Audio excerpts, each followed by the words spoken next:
Hello আমার নবম শ্রেণীর শিক্ষার্থী বন্ধুরা এবং আমার যে সমস্ত বন্ধুরা বিভিন্ন চাকরির পরীক্ষায় বসছো তাদের জন্য একটি জিকে অর্থাৎ আমাদের জিওগ্রাফি জিকে পশ্চিমবঙ্গের কোন জেলা কত সালে সৃষ্টি হয়েছে অর্থাৎ বিভক্ত হয়েছে, তো সেই সালগুলো মনে রাখা একটু কঠিন, তাই আমরা এই লাইনগুলোর মাধ্যমে সালগুলো খুব সহজেই মনে রাখতে পারি।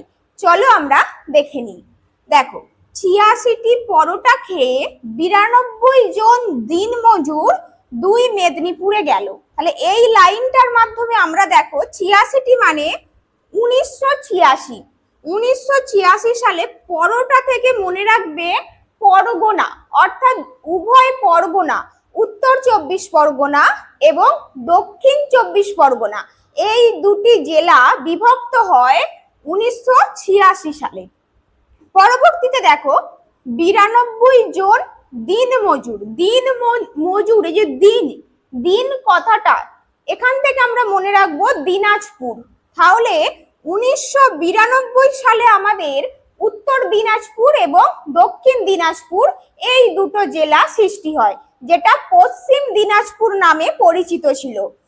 পরবর্তীতে দেখো দুই মেদিনীপুর, তাহলে ১৯৯২ তারপরে ২০০২, কারণ ১৯০২ তো হবে না, কারণ ১৯০২ তো ভারত, ব্রিটিশ ভারত ছিল, তাহলে এটা অবশ্যই ২০০২, অর্থাৎ ২০০২ সালে আমাদের মেদিনীপুরকে, মেদিনীপুর জেলাকে পূর্ব মেদিনীপুর এবং পশ্চিম মেদিনীপুর এই দুটো জেলায় ভাগ করা হয়।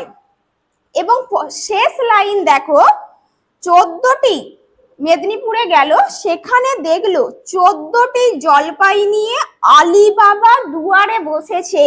তাহলে এখান থেকে ২০১৪ সালে জলপাই, এখান থেকে আমরা মনে রাখবো জলপাইগুড়ি, অর্থাৎ জলপাইগুড়ি জেলা থেকে আলিবাবা, এই আলি থেকে মনে রাখবো আলিপুর দুয়ার, অর্থাৎ ২০১৪ সালে জলপাইগুড়ি জেলা থেকে আলিপুরদুয়ার জেলা বলে একটা, অর্থাৎ আলিপুরদুয়ার যে জেলাটি আছে সেই জেলাটি সৃষ্টি হয়। তাহলে আমরা এইভাবে মনে রাখতে পারি। এবং ২০১৭ সালে যে জেলাগুলি আমাদের সৃষ্টি হয়েছে, যেমন ঝাড়গ্রাম, কালিম্পং, তো এগুলো আমি পরবর্তী একটি ভিডিওতে এইরকমই কয়েকটা মজার লাইনের মাধ্যমে আমরা মনে রাখার যে ভিডিও, সেটা আমি আমার চ্যানেলে দেবো। তার জন্য আমার চ্যানেলটি প্লিজ তোমরা সাবস্ক্রাইব করে দিও এবং ভিডিওটি কেমন লাগলো অবশ্যই কমেন্টে জানিও। এই ধরনের বিভিন্ন জিকে ট্রিক্স ভিডিও আমার চ্যানেলে দেওয়া আছে, সেগুলোও তোমরা দেখতে পারো এবং অবশ্যই কমেন্টে জানিও কেমন লাগলো। সকলে ভালো থেকো, দেখা হচ্ছে নেক্সট ভিডিওতে।